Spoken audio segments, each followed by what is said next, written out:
What are the best and worst back exercises for muscle growth? Well, in this video, I'll be ranking 20 of the most popular movements on a tier list from S for super to F for fail. And at the end, I'll crown one exercise as the best of the best, raising it to S tier plus, and one as the worst of the worst, demoting it to F tier hell. And to make sure your favorite back exercise doesn't end up in F tier, it'll need to tick 3 boxes. 1, it needs to give a big stretch with high tension. If it doesn't give me a good stretch or provide high tension, it's going in F tier. No exceptions. 2, it needs to feel good. This means it doesn't cause pain and it has a smooth resistance profile. Giving a good pump and a nice mind-muscle connection wouldn't hurt either. 3, it must have a simple progression. If you can't easily add weight or reps over time, it's getting knocked down. All right, let's get the worst out of the way.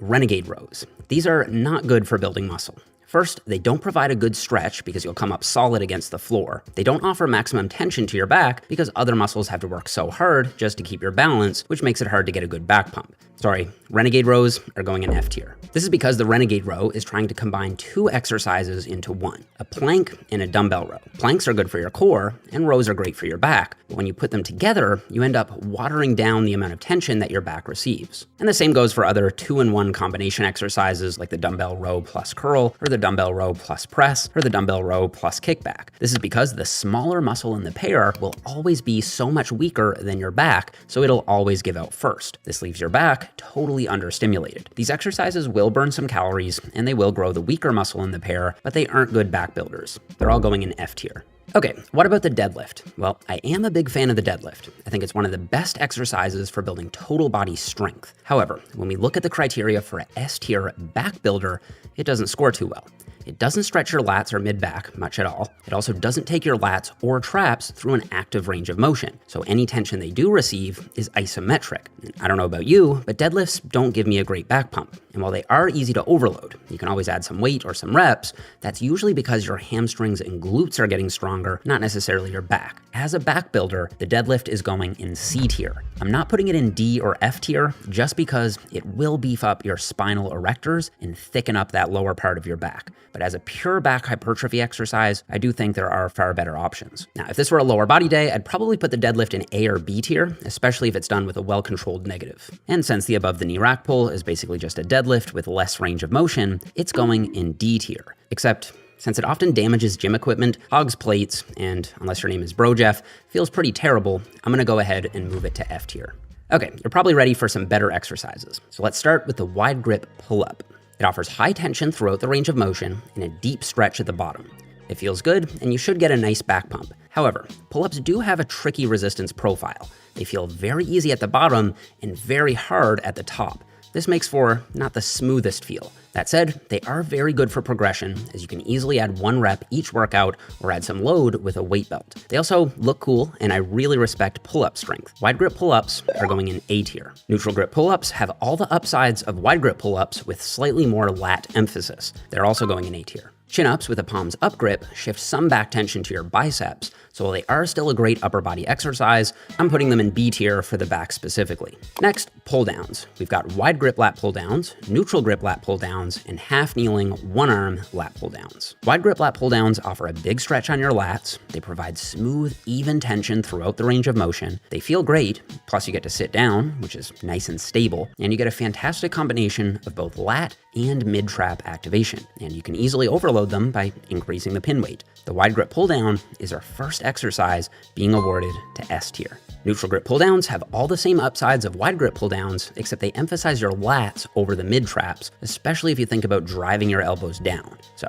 they're also going in S tier. Half kneeling 1-arm lat pull downs are heralded as being oh so optimal online. So let's see how they do. High stretch, check. High tension, check. Good feel, at least for me, check. And they're easy to overload. You can easily add a rep each week and then some weight as you get stronger. There is a little less stability here than on a pull-down machine. However, you can overcome that by bracing against your knee or against an incline bench. Plus, being able to focus on 1 lat at a time is great for preventing asymmetries. So while I'm tempted to put them in A tier, I'm gonna be lenient and put them in S tier as well. Now, the crossbody lat pull around is a spin on the same movement where you twist your torso by 90 degrees so that you're pulling the cable across your body. This will increase the stretch on your lats even further. However, I find that despite the amazing stretch, a lot of people find the movement a bit awkward, especially at first, so I'm gonna leave these in A tier. Okay, let's cover some of the most popular row variations. Up first, the barbell row. It stretches your back quite well, and it offers high tension.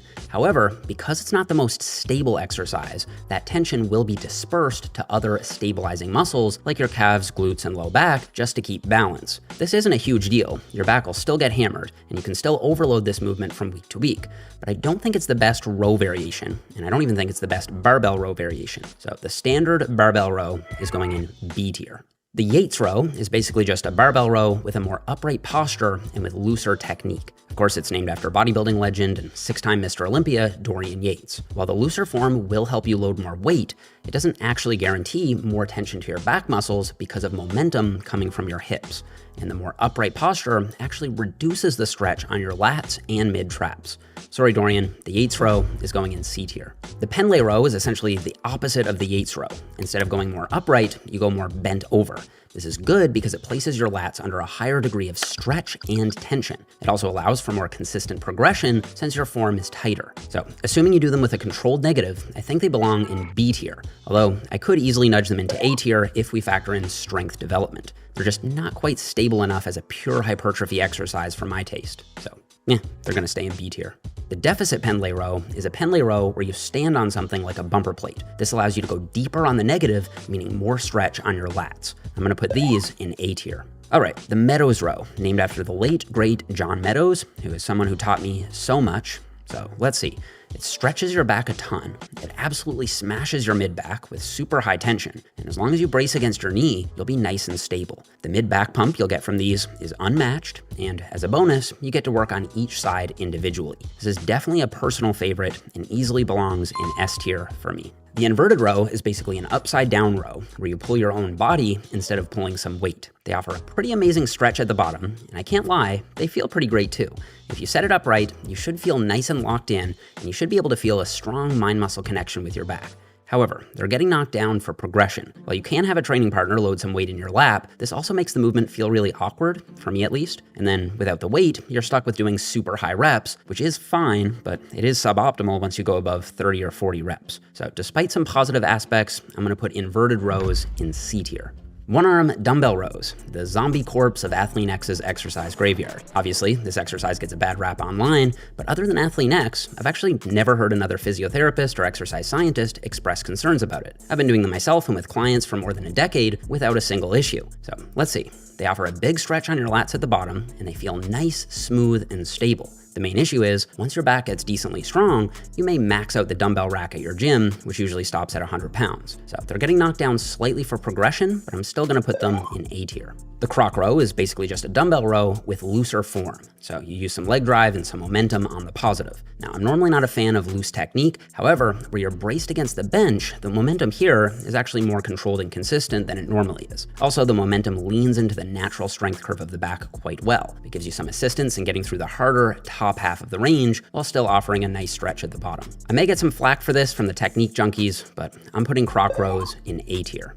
Okay, freestanding T-bar rows. Probably the most epic looking exercise, especially if you look like Ronnie Coleman. But the problem is, I just don't love them. They do give a nice stretch on your lats, and the tension that your back gets will be high. I just find them to be annoying. Balance can be an issue once you get decently strong, and the other end of the bar will often pop up if you don't have a landmine attachment. You can progress on them well by adding reps or load, but they're getting knocked down in the feels good department for me. I'm thinking C tier, but I'll go ahead and put them in B tier for Ronnie. Now, chest-supported rows give you all the positives of the freestanding T-bar row, but with a much more stable and secure feel. Having your chest supported allows you to focus all the tension to your back. These are an absolute staple and should 100% be included in your bodybuilding routine. If you don't have a chest-supported machine, you can do dumbbell Helms rows where you brace your chest against the back of an incline bench. You can do these as T-bar rows or whatever machine helps you engage your back the best. Either way, chest-supported rows are going in S tier for sure. Cable rows are another personal favorite. They may actually be the single best exercise that I know of for feeling a deep stretch on my lats, especially when I lean forward on the negative. They also give me a crazy lat pump, and you can always increase the reps or weight from week to week. These are going in S tier as well.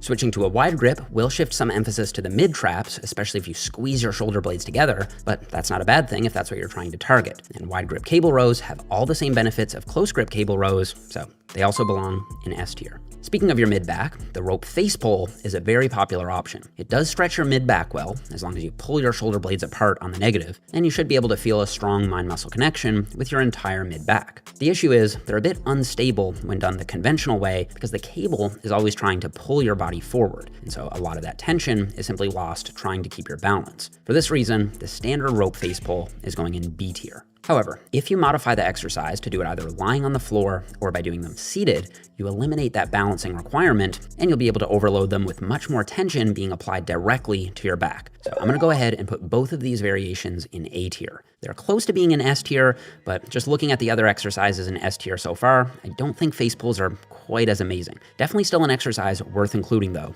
for sure. The cable lat pullover, or the lat prayer, offers a huge stretch on your lats as long as you bend forward on the negative, and you should be able to feel a strong mind-muscle connection with your lats. These are better done for higher reps, so they aren't as easily overloaded as some of the compound exercises we've covered, but you can always add a rep here and there, and the incredible mind-muscle connection and the deep stretch make up for it, in my opinion. That said, it's fairly common for people to feel their triceps taking over on this exercise, but once you get the hang of the movement and learn how to engage your lats by simply driving your elbows down, I do think they're a great way to get some extra lat isolation volume without causing any total body fatigue. And so I'm gonna put cable lat prayers in A tier. Now, the dumbbell lat pullover is the same basic movement, except with the dumbbell, you have much more tension on your lats at the bottom and very little tension at the top. Now, this isn't such a bad thing though, because the stretch is most likely the most anabolic part of the range of motion anyway. So as long as you cut out the very top end of the range of motion, I'd also put these in A tier. So out of the S tier list, if I had to crown just one exercise as the best of the best, I think I'd go with a chest supported row. It's just so good for smashing both the lats and the mid-back, and there are so many effective ways to do it. And if I had to pick one exercise as the worst of the worst, it'd probably be the renegade row. As a hypertrophy exercise, there's just not enough stability to maximize tension. And if you're looking to put all this information to use with a science-based program that you can just go to the gym and execute, I'd strongly recommend picking up my 10-week Pure Bodybuilding program. The program got extremely high praise from other experts in the field, and it's easily my most highly rated program ever. So I'll put a link to that over here next to my head, and don't forget to leave me a thumbs up if you enjoyed the video, subscribe if you haven't already, and I'll see you guys all here in the next one.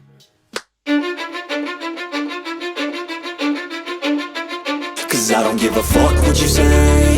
Yeah, I'ma do shit my way. So you can go kick rocks, I'ma stack bricks up, build what I want to make. Yo, I got a lot of shit to say, so I'ma do this every day. I'll be writing things until I'm fucking buried in my grave.